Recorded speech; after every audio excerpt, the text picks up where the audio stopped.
আসসালামু আলাইকুম এভরিওয়ান, সবাই কেমন আছেন? আমি অনেক ভালো আছি আলহামদুলিল্লাহ। দেখতেই পাচ্ছেন আমি কোথাও যাচ্ছি। হ্যাঁ, আমি যাচ্ছি আমার বান্ধবীর বাসায়, সাভার থেকে গাজীপুর। বাস থেকে নেমেই অটো থেকে নেমেই এই যে বান্ধবীর জামাই আমাকে রিসিভ করেছে, ব্যাগ টপলাটপলি সব ওনার হাতে।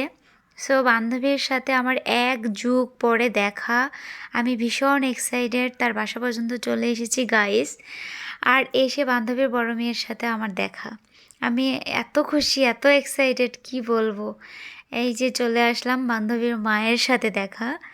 এখন যাব আমার বান্ধবীর কাছে। ও কি করতেছে দেখেন, আমি আসবো বলে রান্না নিয়ে এত পরিমাণে ব্যস্ত হয়ে গেছে।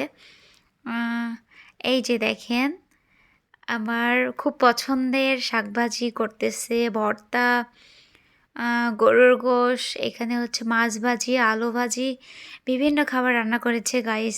আর আমরা একটু ও কাজ করতে করতেই দুইজনে মজা করতেছিলাম, মজার কিছু মুহূর্ত।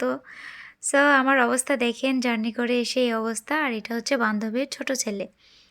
এখন আমরা সবাই মিলে খেতে বসেছি, জাস্ট স্টার্ট করেছি। এটা হচ্ছে বান্ধবীর ভাইয়ের বউ, ভাই বোন, আমরা সবাই মিলে খেতে বসেছি। সবাই ভালো থাকবেন, আল্লাহ হাফেজ।